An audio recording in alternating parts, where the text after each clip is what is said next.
Christ the lord. ఈరోజు దేవుడు మనకిచ్చినటువంటి వాగ్దానం ఏంటంటే ప్రకటన గ్రంథము 2వ అధ్యాయము 23వ వచనం.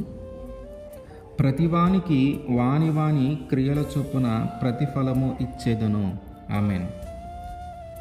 మనము మంచి చేసినా చెడు చేసినా మేలు చేసినా కీడు చేసినా దానికి తగిన ప్రతిఫలాన్ని మనం అనుభవించాల్సిందే.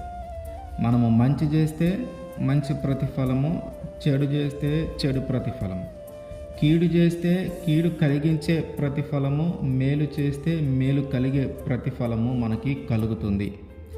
దేవుడు అంటున్నాడు, నువ్వు చేసే క్రియలను బట్టి నేను నీకు ప్రతిఫలం ఇస్తాను. కనుక మన క్రియలు జాగ్రత్తగా ఉండేలాగా చూసుకోవాలి. మన క్రియలు మంచివిగా ఉండేలాగా మనము చూసుకోవాలి. ఒకవేళ మన క్రియలు చెడ్డవైతే ఆ చెడ్డ ప్రతిఫలాన్నే మనం కూడా పొందుకోవాల్సి ఉంటుంది. కోరాహు ఆ మోషేకి కానీ ఆ మోషే గారికి అందరికీ వ్యతిరేకంగా తిరిగి మాట్లాడుతూ ఉన్నాడు. మీతో మాత్రమే దేవుడు మాట్లాడతాడా? మాతో మాట్లాడడా? మీరు మాత్రమే పరిశుద్ధులా? మేము పరిశుద్ధులము కాదా? మీరు మాత్రము మా మీద పెత్తనం చేయటానికి వస్తూ ఉన్నారు, మేము చేయకూడదా?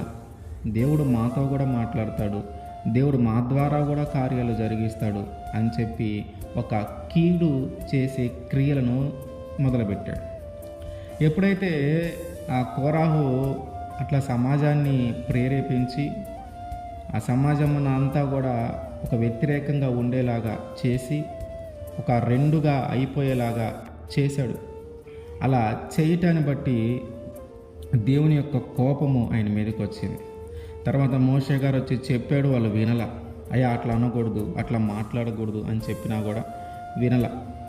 వెనుకపోవటాన్ని బట్టి దేవుడు చేసిన పని ఏంటంటే వాళ్ళందరూ ఆ కోరాహు యొక్క సమాజం అందరూ, అంటే అతని యొక్క తల్లిదండ్రులు కానీ అతనికి సంబంధించిన అతని వంశంలో వాళ్ళందరూ కానీ అతనికి సంబంధించిన వాళ్ళలో చాలామంది అక్కడ నిలుచున్నప్పుడు, ఆ సమాజం ఎదుట నిలుచున్నప్పుడు భూమి ఆ రెండుగా చీలి ఆ కోరాహు యొక్క కుమారులను, కోరాహు యొక్క సంతానమును వారందరినీ కూడా బ్రతికుండగానే భూమిలోనికి లాగేసింది. అంటే ఒక భూకంపం లాగా వచ్చేసి భూమి రెండుగా చీల్చబడి ఆ రెండుగా చీల్చబడిన ఆ మధ్యలో వీళ్ళందరూ పడిపోయారు. కీడు చేయాలనుకున్నాడు, ఏదో ఒక విధంగా అక్కడ అల్లరి జరగటానికి కారణమయ్యాడు.